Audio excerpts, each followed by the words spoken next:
শাকিব খান ও শবনম বুবলী এখন যুক্তরাষ্ট্রে অবস্থান করছে তাদের একমাত্র ছেলে বীরকে নিয়ে।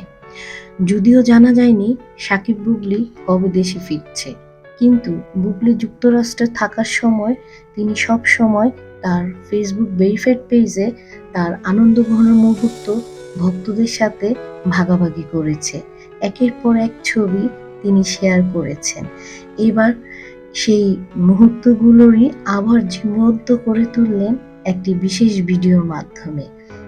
বুবলী ও ছোট্ট বীরের দারুণ এক ভিডিও দেখা গেল, যে ভিডিওটি ছিল টাইম স্কোয়ারের সামনে। ছোট্ট বীর ভেবেছে ছবি তোলা হচ্ছে, তাই মজার ভঙ্গিতে পোজ দিচ্ছে, কিন্তু আসল ব্যাপার হলো ভিডিওটি করছে তার বাবা শাকিব খান। আর ভিডিও করার সময় শাকিব নিজেও বলছে অ্যাজ এ সুপারস্টার, যেটা ফ্যানদের মাঝে আরো উত্তেজনা ছড়িয়ে পড়েছে। আর বুবলীও ক্যাপশনে লিখেছে, লাড্ডু বাবজান ভেবেছে ছবি তোলা হচ্ছে তাই পোজ দিচ্ছে, কিন্তু স্যারের ড্যাডি যে ভিডিও করছে লাড্ডু বুঝেইনি। যদিও কিছুদিন আগেও একটি ছবি খুব ভাইরাল হয়েছে, যেখানে দেখা যায় শাকিব, বুবলী ও ছোট্ট বীর কোনো একটি দোকান থেকে বের হচ্ছে। যদিও সম্ভবত এটি একটি কফি শপ ছিল। ছবিতে একেবারেই স্বাভাবিক পারিবারিক পরিবেশ ফুটে উঠেছে, যা দেখে ভক্তরাও লিখেছে সত্যি তাদের দুজনকে বেশ মানায়।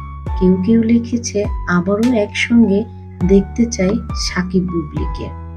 তো ভিউয়ার্স, আপনাদের কি মনে হয় এই মুহূর্তগুলো কি তাদের সম্পর্কে নতুন এক অধ্যায়ের ইঙ্গিত দিচ্ছে, নাকি এই কাছে আসা শুধুমাত্র তার ছেলে বীরের জন্য? আপনাদের মতামত জানাতে ভুলবেন না কমেন্টে।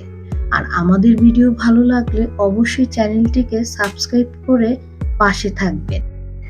আমরা শেয়ার করছি বুবলী ও বীরের সে সুন্দর মুহূর্তের ভিডিওটি, যেটা শাকিব খান টাইম স্কোয়ারের সামনে নিজেই ধারণ করেছে। তবে চলুন ভিডিওটি দেখে আসা যাক।